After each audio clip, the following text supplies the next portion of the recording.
Welcome to another episode of Jenny's Chateau Farm. This week I'd like to show you some more of the attic renovations, namely how we turned this into this.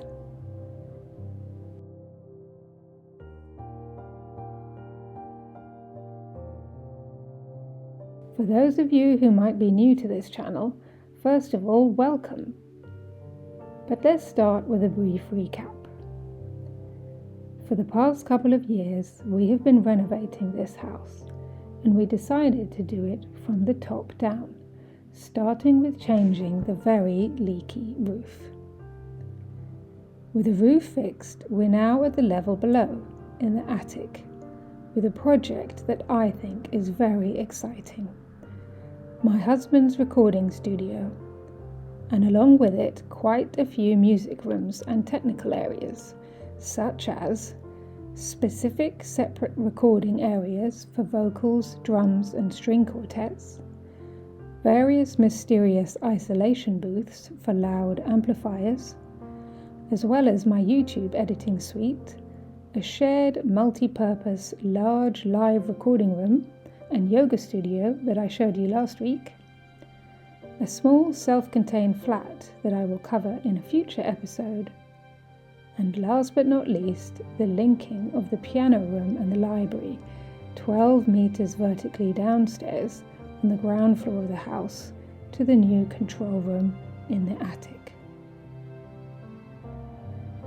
But let's start from the beginning.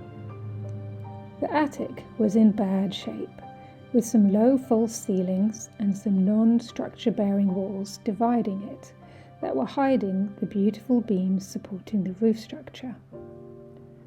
So our first job was to remove the false ceilings, knock through walls to create interior windows, and then the railing, insulating and plasterboarding could begin, taking great care to expose those beams we love so much. Plus, there was also the mammoth task of putting in the technical cabling to cater for the recording studio and the editing rooms.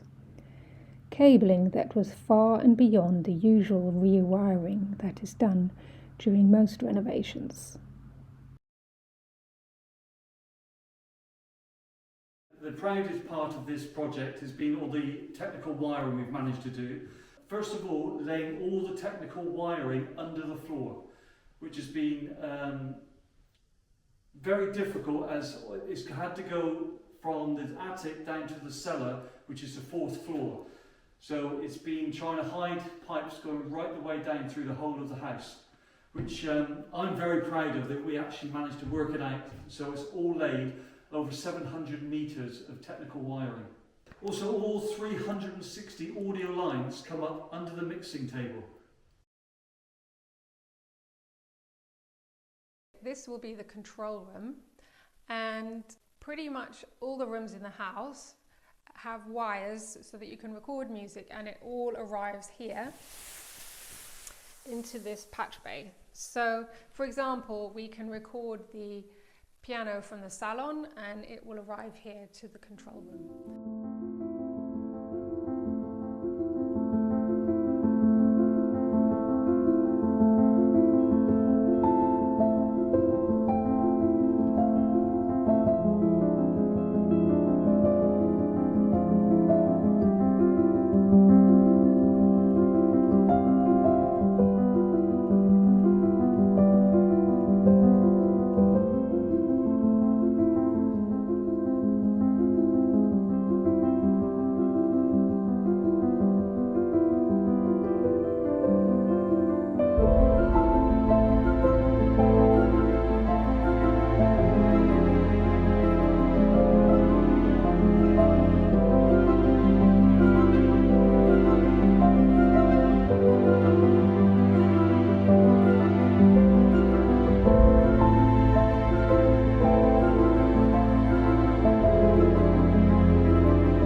This past summer, when my husband and my son were exploring and measuring some of the outbuildings, they came across the original front doors of the house, and they decided that they would make a great pair of entrance doors for the recording studio being built in the attic. So let me show you how they look now that they are fitted in place.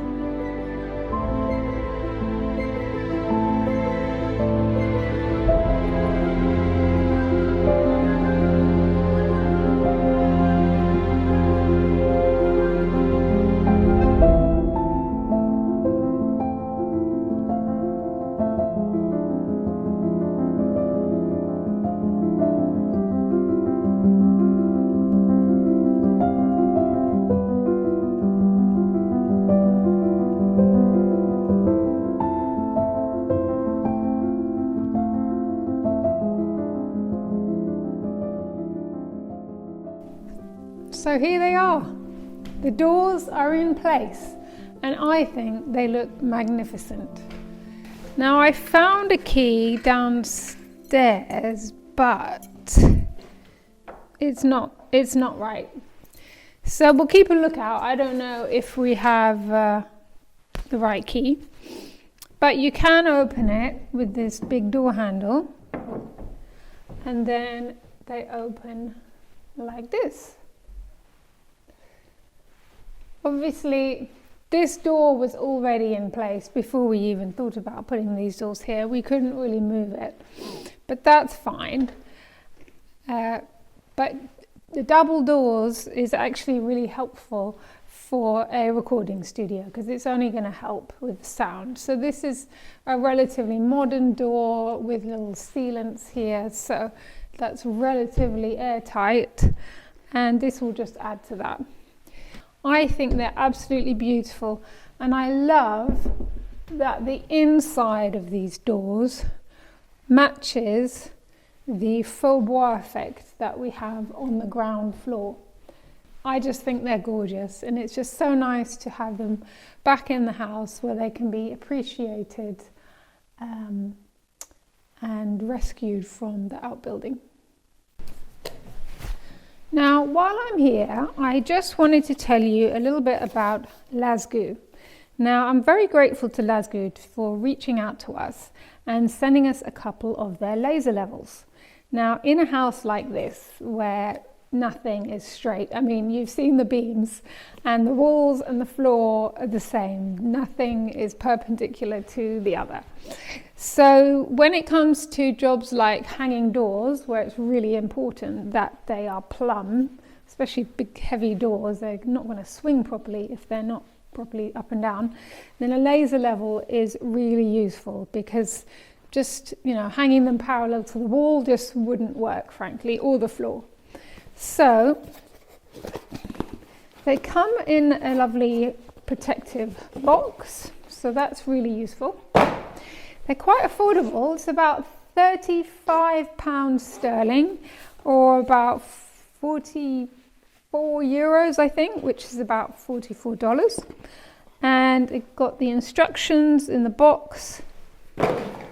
And then they come on this mount, which will fit onto a standard laser level tripod, or you can use the magnets to hang it onto something metal, or there's a little hook here to hang it on a nail or a screw.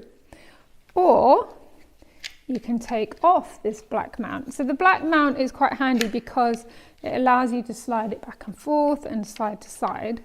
However, if you remove it all together, then it will fit on any standard camera tripod. And these are really cheap to pick up secondhand, whereas a laser level tripod is going to cost about as much as one of these, even secondhand. So this is the side where the laser comes out of, and then it's really simple to use. There's actually just 2 buttons. So there's one on the top and one on the side. Now, if I press the one on the top, we can see the laser, and it's so clear. The green laser I find much clearer and easier to see than the red laser. So that's the first thing I noticed about it. And as at the moment, I don't know if you can see, but the light on top is red. And that's because the gimbal for the laser is actually locked. So as I move this around, up and down, side to side, the laser will move with it. And that's really handy if you want to mount something on an angle, like banisters, for example, or you're working on a roofline structure, or anything on the wonk, basically. Then you want the gimbal to be locked. And the red light is showing me that it's locked, so it's not necessarily straight and true. It's not plumb. Now, to make sure it's plumb, you slide this and it will unlock the gimbal. So now I know that it's plumb. If for some reason my tripod is on the wonk and the laser is unable to level itself, then it will flash to warn me that it's not actually plumb at the moment. But once I stabilize the tripod, still not happy. Right, no, it doesn't like that either. There we go. Once I fix the tripod position, then it will stop flashing, and then I know that it is plumb. So let's have a look. If we line this up, there we go. You can see it's straight down the middle of the doors. Thanks to this laser, Jason has done a wonderful job of hanging the doors perfectly straight and true. So just one more thing I want to say about this before I put it away is when you're putting it away, make sure you always lock the gimbal so that when you put it in its case and it might get jolted around a bit, the gimbal's not rattling about, because that could damage it. It's quite sensitive. So make sure you always lock it first, which also switches it off before you put it away.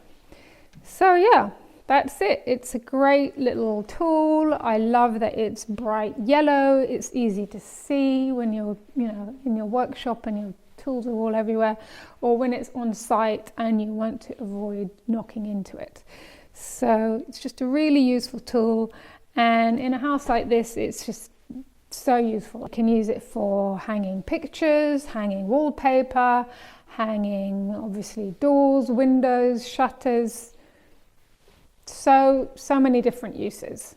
So thank you very much to Lasgu, and I will put a link in the description below, and be sure to check that out.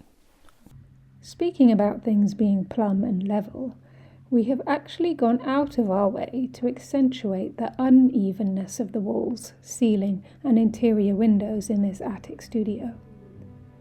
Why? Because if we made them too perfect and parallel to each other, we would create standing waves, which are those high-pitched, awful pinging noises that you might sometimes hear in straight corridors, and which very much needs to be avoided in a recording studio. I will be back in the other studio rooms in an upcoming episode shortly, as I've managed to talk my husband into guiding you on a walkthrough together with some of the artists he's working with, to explain the other studio rooms in more detail once the equipment is fitted. But for now, let me show you how the attic was before.